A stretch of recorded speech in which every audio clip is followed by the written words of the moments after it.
Welcome to another episode of the Kick and Cover podcast. Today we have a special guest with us. We have Bill Shafer from Launchpad Kickoff Tee. How are you doing, sir? Bandstra, how you doing? I'm doing pretty good. Mr. Shafer is a representative of Launchpad Kickoff Tee, as I said, and he's here to talk about his Launchpad Kickoff Tee. Kind of first before we get started, I mean, for people who don't know what it is or who haven't seen it, do you want to just kind of explain where this started at, and kind of what it is for people who aren't aware of it? Absolutely, absolutely. For the last 25 years or so, all tees. I don't know if you can see this, Coach. All tees. This is the Kick 6 from Under Armour. Have you seen this tee? I don't think I have off the top of my head. I've heard of it, but I've not actually messed with it in person now. Yeah, it's an interesting tee. Under Armour. It's very stylish. Very the lines are very modern, but just like every other tee for the last 25 years, it has a cup as its mounting apparatus. See how that is? Yeah. Right? So if you put your finger in there, you're actually covering that much of the ball. Okay. So it is what it is. It's not. It hasn't been a big deal, but that's what most tees are. Right? You can use it either way. It's designed as a forward-leaning tee. It lets you see the kicker, see the entire ball. Can you see that? Yeah. You see the ball all the way from the top to the bottom. The reason this is important, I don't know if you golf or not. I do golf a little bit. I'm sure you understand what a wedge shot is. Yeah. Right? If you try a wedge shot with the old style tee, you're gonna impact. You're gonna have an impact injury. With the launch pad, you can do that, right? Especially because the fins are flexible. See that? You ever seen one of these? Did you get your tee in the mail yet? No, I've not gotten my tee in the mail yet, but I've seen obviously your stuff online. And I mean, me and you've talked a little bit about it. We talked, I think, last week about some of the kickers you've had, but no, I've not seen one in person yet. Yeah, they're flexible. That's what's surprising, is that they're flexible. And yet when you kick, this is probably the main difference between our tee and any other tee. If you were to kick this tee, that's going to cause an impact injury. This, with the on-ramp, it's impossible to kick the tee. So that's eliminated so much impact injury, and it's exposed the ball, giving kicker tons more ways of kicking than ever before. Okay. So this tee will it'll do everything that this tee will do, but it'll do everything. It'll do so much more. So that's mainly the difference between the two tees. I don't know if that explains it or not. Yeah, that's pretty good, Coach. Especially, that's a conversation I have in a lot of areas when I've talked on this podcast and with other coaches. Is there are certain areas where special teams or special teams related equipment hasn't really changed in 20 years. And part of that is rules. I had to talk with a buddy the other day about why every NFL team still pro style punts at formation wise. It's because the rule changes haven't really forced, encouraged, allowed for some formation changes because of how many people can release downfield on the punt. And kind of same thing with tech. You essentially think of, when you're talking kickoffs, I think of two things. I think of the good old orange kickoff tees that haven't changed in forever, and then there's kind of like the Under Armour ones where you kind of just rest it inside. We don't use the Under Armour one. We have another one that's kind of similar to that. It's a black one. I forget who made it. So it's called the Ground Zeros, probably what you have. And those are the two I've seen. There isn't really much gigantic difference. There's the same basis, but again, to the point, they're hard as a rock. If you kick it, you're going to have an impact injury. Yeah, in fact, last year, Rivals.com, the Bama Insider Edition, wrote up that the kicker from Alabama, Will Riker was his name, William Riker. And this guy, he was highly touted, first game of the season, kicked the the ground zero and tore his hip flexor and was out for the season. And so the point of the article was that had he been using the launch pad, he would not have incurred that injury. And that's Nick Saban commented on it. He called kicking the ground zero. It's like kicking a brick. We didn't say that, but that's from Nick Saban. But that's very true. And the key for this, coach, is simply this. Once there's a principle in medicine called guarding. Let's say you got a lacerated liver, and they go in to palpate your area to feel that. You tense up, right? That's called guarding, and you have to like talk them down and get them to relax a little bit.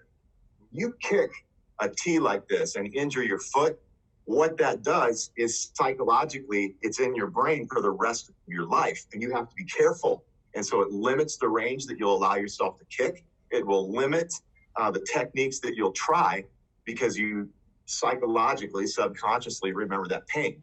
Does that make sense? Oh, it 100% makes sense. And like I said, that's kind of, again, goes back to there's sometimes, unfortunately, in life, there are injuries force technological advancements.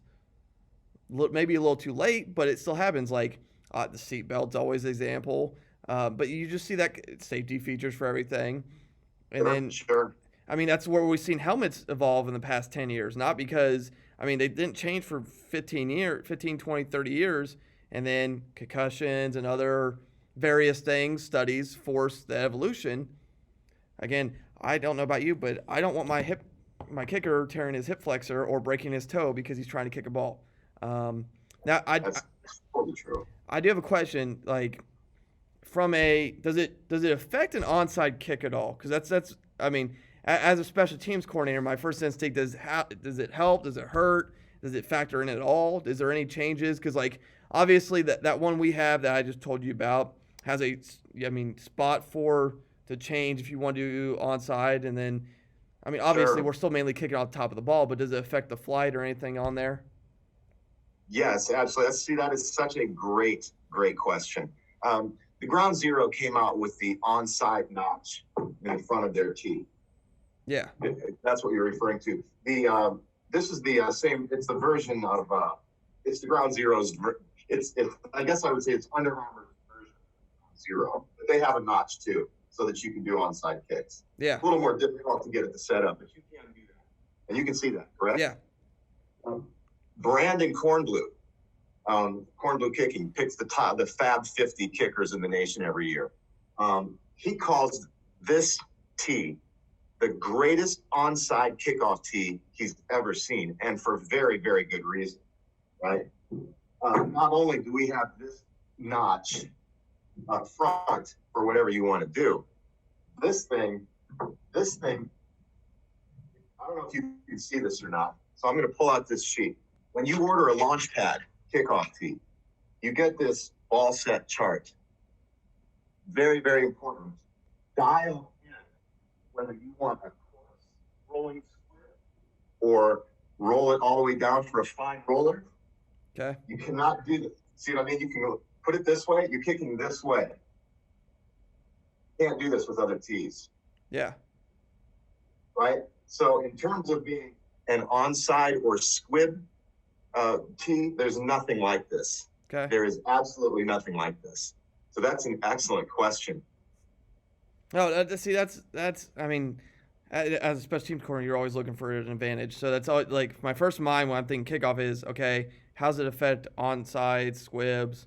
So I mean that's great, and it's a great resource that you send a sheet on. Okay, here's some stuff you can kind of start with. Here's where to start with, and then your kickers can kind of play with it from there. So absolutely. This is a wedge kick. This shows you this set for a wedge kick. And this is on, like you said, this sheet comes with every order so that you can just send your kickers out there. This comes in a little box. It's like a kicking camp in a box. Okay. That's great to know. I appreciate that. I got two more main questions, and I think we kind of talked beforehand, and we were bringing this up is, I mean, what is your advice if you don't have obviously we all want our deep blue chip kickers who can kick in the end zone, and I would love to have one of those. And in 10 years I've not had one of those. And for some reason, I always play 3 or 4 people who have those for somehow. It just doesn't make any sense to me. Whatever.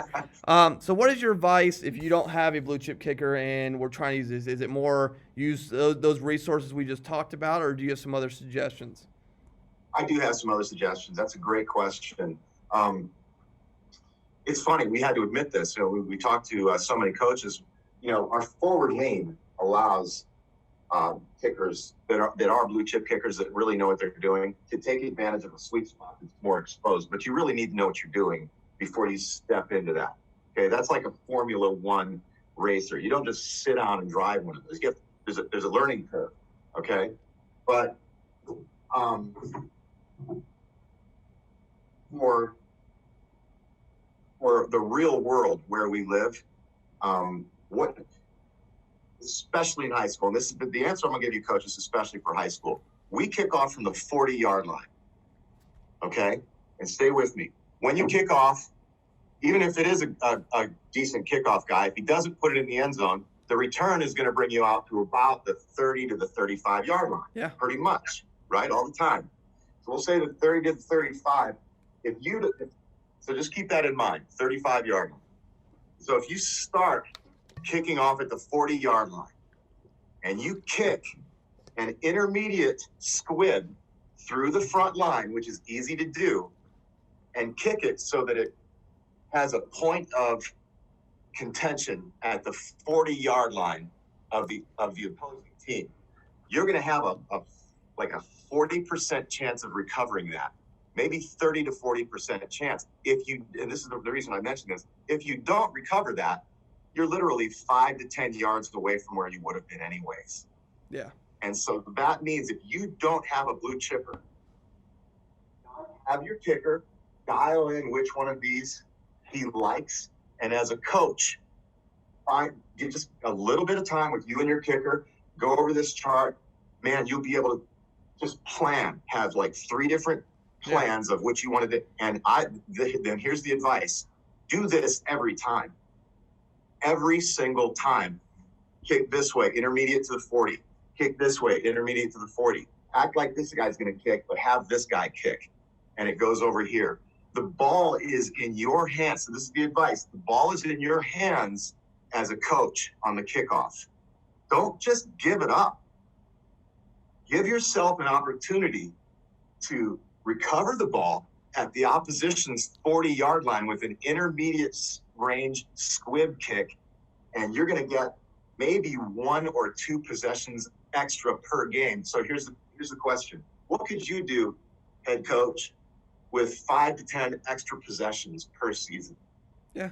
No, I get you on that. That's a lot of extra scoring opportunities, and it keeps your defense off the field. It sure does. And it does not. It's the risk. And this is, if you just think about it, there's 0 risk. Yeah. 5 to 10 yards. It's nothing. So that would be my advice. But it all starts with a launchpad kickoff tee. A launchpad kickoff tee absolutely does give you more onside and squib options than any tee that's ever been devised, bar none. Okay. That's our claim.